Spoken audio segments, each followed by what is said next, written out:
Nolan ने कुछ साल पहले आई हुई रोमांटिक फिल्म की बहुत तारीफ की। लड़का लड़की सेम स्कूल में पढ़ते हैं, बचपन में ही प्यार हो जाता है। किसी चीज की वजह से लड़की को दूर जाना पड़ता है।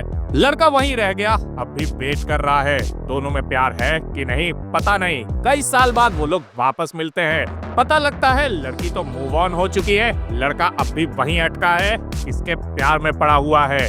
फिर क्या है, कुछ टाइम ये लोग साथ में बिताते हैं और उसके बाद वापस अलग हो जाते हैं। बहुत ही दर्दनाक लव स्टोरी जिसको तो मैं सीधे हॉरर के कैटेगरी में डाल दूंगा। ऐसी फिल्म जो इतनी मास्टरपीस है फिर भी दूसरे बार देखने की हिम्मत नहीं होती है। तो ये थी पास्ट लाइव्स। जानता हूँ आपका भी मेरी तरह हाल हो गया होगा, ये 96 के बारे में सोचने लग गए होंगे। वैसे मैं बता दूं, जब पास्ट लाइफ पहली बार आई थी तब मैं देखने बैठा और इसके बारे में ज्यादा पता नहीं था। फिर धीरे धीरे समझ में आया कि ये तो कहीं देखेला लगता है। आपका आवाज किधर देखेला लगता है मेरे को। वैसे ये हाफ टाइम के बाद बहुत ज्यादा 96 से सिमिलर है। उसके बाद क्या था, मैं लग गया अपना दिमाग लगाने में कि कैसे करके प्रूफ कर दूं इसने 96 को रिप ऑफ किया है, चोरी किया है। पर मैं पूरी तरीके से फेल हो गया। सेलिंग सॉन्ग जिसकी ये डेब्यूट थी, उसने ऑटोबायोग्राफिकल या सेमी ऑटोबायोग्राफिकल इसको बनाया है, जिसमें उसने अपने पर्सनल एक्सपीरियंस, कोरिया को छोड़कर बाहर आना और अपनी पर्सनल लाइफ के बारे में लिखा है, अपने दोस्तों को छोड़ने का एक्सपीरियंस बताया है। तो मेरा मिशन तो फेल हो गया। पर एक चीज ये मुझे लगी कि नोलन अगर पास्ट लाइफ देख के इतना ज्यादा भावुक हो गया है तो 96 देखेगा तो इसको नींद नहीं आने वाली है, ऐसा हाल हो जाएगा। दोनों ही फिल्म एकदम जबरदस्त है, किसी में भी कमी नहीं है। पर अगर 10 में से 9 है पास्ट लाइफ्स तो 10 में से 18 है 96। ये चीज सच है। चिंगारी लगाकर तुझे ये लगा तूने आग पर काबू पा लिया है। तो जल्दी ये देख लेते हैं कि क्या ऐसी चीज करती है 96 जो ऐसी अधूरी लव स्टोरी वाली फिल्म अभी तक नहीं कर पाई। इसकी स्टार्ट देखेंगे तो बहुत सिंपल है। सीधे स्टार्ट हो जाता है, राम फोटोग्राफर बन चुका है और अलग अलग जगह पर घूम रहा है। बहुत अच्छी तरीके से इसकी लाइफ दिख रही है। और बाद में ये अपने स्कूल जाता है। वहां जाते ही लगभग ये फिल्म आधे घंटे तक चलती है कि कैसे ये लोग रीयूनियन प्लान कर रहे हैं। उसके बाद हमें पता लगता है कि एक अनवांटेड गेस्ट जिसके आने की वजह से ये थोड़ा परेशान होते जा रहा है। अब दिखती है इनकी लव स्टोरी।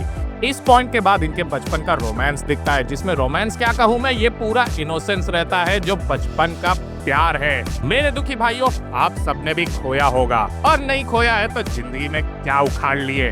डिप्रेशन में रहता हूँ हमेशा, अब भी मैं डिप्रेशन में हूँ।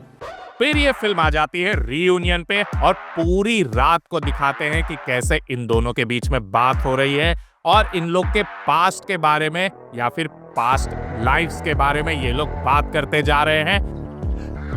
नहीं, तू समझा नहीं। और एक दूसरे को थोड़ा समझ रहे हैं, पर इनको ये समझ में आ चुका है कि साथ तो रह नहीं सकते, बस जो है यही टाइम इनके साथ है। 96 कई बार फ्लैशबैक में जाती है, फिर फ्लैश फॉरवर्ड में आती है, पर पास्ट लाइफ पूरी तरीके से अलग है।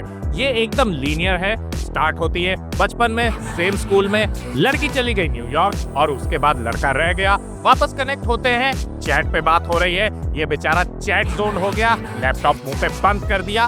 उसके बाद कई साल बाद वापस ये जाता है न्यूयॉर्क और एक हफ्ते वहां बिताता है और धीरे धीरे समझ आता है कि ये दोनों साथ नहीं रह सकते क्योंकि उसकी शादी हो गई है। फिर क्या हुआ? फिर क्या? यहाँ हमें देखने मिलते हैं इसके सटल कैमरा मूव्स, बहुत ज्यादा लॉन्ग टेक और एकदम नेचुरल परफॉर्मेंस। तभी जाके लगता है कि ये किसी की मेमोरी जैसी लग रही है, जो कि है। डायरेक्टर अपने मेमोरी के ऊपर ये फिल्म बनाई है और फील भी वैसे होता है। ये नहीं लग रहा है कि ये बहुत रियलिस्टिक है।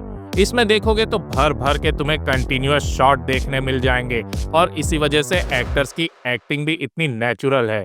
प्लस ये वाला जो मोमेंट है जब आर्थर और हेसंग पहली बार मिलते हैं, इसमें रिएक्शन नेचुरल आए, इसलिए इन दोनों को सेट पे मिलने ही नहीं दिया।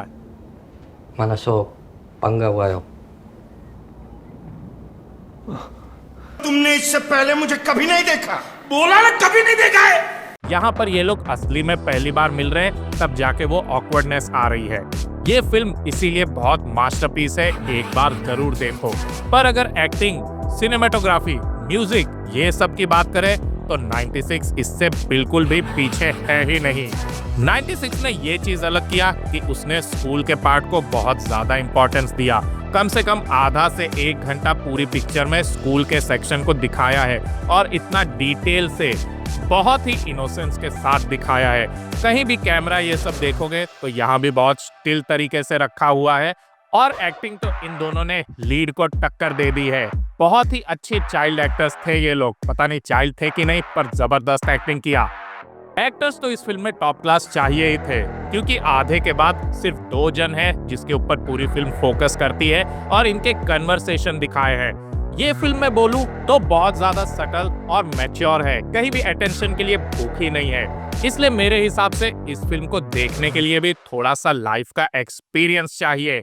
टीनेजर लोग को पसंद नहीं आएगा, उनको तो बस चिकमापन दिखा दो, चिल्लाओ, बीजीएम दे दो, उनको तब अच्छा लगेगा। Violence violence violence. इस फिल्म की स्टोरी बहुत सिंपल है। हम लोग आधी अधूरी लव स्टोरी कितने बार देख चुके हैं, पर वो सारी बहुत ज्यादा ड्रामेटिक तरीके से होती है, ओवर चली जाती है।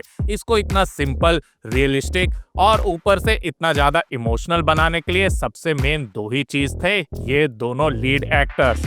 मेरे हिसाब से विजय सेतुपति की ये बेस्ट परफॉर्मेंस है, वरना तो विलन के चक्कर में इससे क्या क्या करवा रहे हैं, चटक पटक जैसे मसाले बेच रहा है।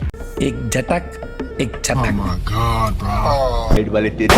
और त्रिशा से अच्छी एक्ट्रेस भी नहीं हो सकती थी। इसकी रीमेक जिसने देखी होगी, जानू, उसको पता होगा समांथा कितना भी ट्राई की, उसके आसपास भी नहीं पहुंची।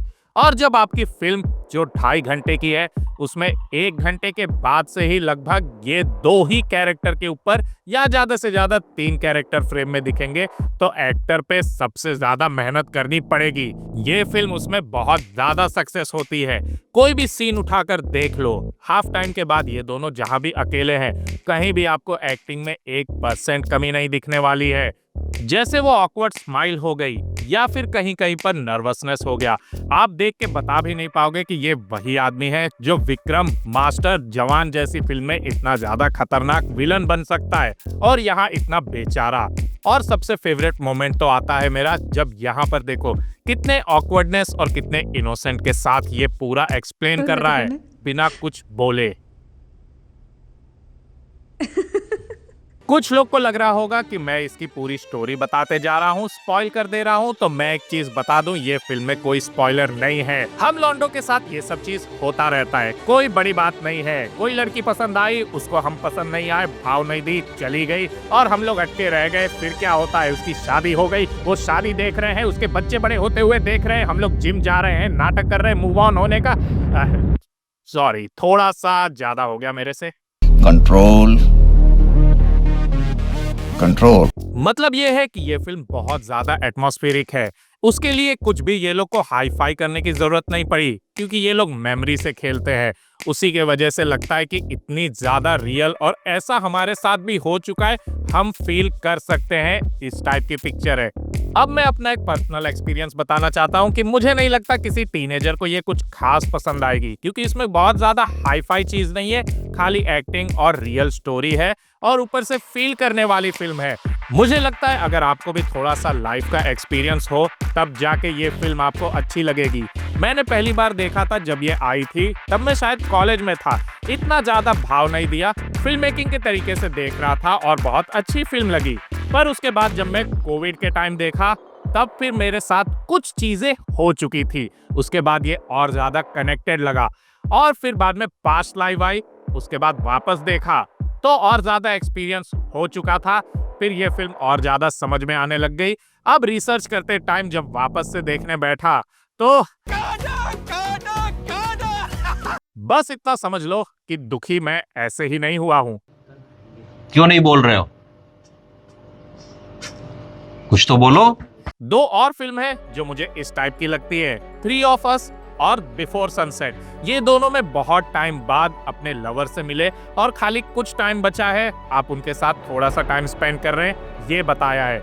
किसी फिल्म में कोई विलन नहीं रहता है, सब में बस ये बताया है कैसे धीरे धीरे लाइफ बीच में आ जाती है और हम लोग हर चीज को एक्सेप्ट कर लेते हैं। यही एक चीज है। मैं जानता हूँ ये वीडियो शायद बाकी से ज्यादा सीरियस हो रहा होगा, पर क्या करूँ, अभी कुछ ऐसी चीजें चल रही थी कि फालतूगिरी करने का मेरा मन नहीं हुआ, इसीलिए मैं सीधे सीधे ये सब बता रहा हूँ। मैं कुछ नहीं कर सकता, मैं बताता हूँ मैं क्या कर सकता हूँ। मैं क्या कर सकता हूँ यार। पास्ट लाइफ और 96 जितनी सेम है उससे कई ज्यादा तो अलग है। सिमिलर पिक्चर के ऊपर मैं एक वीडियो लाऊंगा। पता है 2013 में 2 क्राइम थ्रिलर आई थी जिसमें हाइस्ट करते हैं, जो मेन हाइस्ट वाला है उसकी याददाश्त चली जाती है, जो चीज लूटा और कहाँ रखा वो भूल गया है। अब पूरी फिल्म चलती रहती है उसको याद दिलाने में। ट्रांस और घन चक्कर, कोई रिलेशन है क्या पता, देखेंगे उस वीडियो में। 96 जैसी फिल्म से क्या सीखने मिलता है कि लाइफ में आखिर एक्सेप्ट ही करना पड़ता है और कोई ऑप्शन नहीं बचता है। जो आपको पसंद आए क्या वो आपको पसंद करे ये जरूरी नहीं, और अगर पसंद नहीं भी करे तो क्या करना है, कुछ नहीं, खुद को आप समझाने लगते हो। खुद को पता नहीं क्यों बेवकूफ बनाते रहते हैं और समझाते रहते हैं मानने के बदले। ये सब हम खुद के साथ ही क्यों करते रहते हैं। लाइफ में हर चीज ज्यादातर छोड़नी पड़ती है, पता नहीं कैसे हाथ से निकल जाती है या कोई और लेके चला जाता है। क्या करते हैं हम लोग, बैठ के देखते रहते हैं, खुद को समझाते रहते हैं कि अभी भी सब चीज ठीक है। क्या ठीक होती है कि नहीं वो तो मुझे भी नहीं पता, पर ऐसी क्या चीज है जिसके वजह से हम अभी भी उसको पसंद कर रहे हैं। शायद वही है उम्मीद।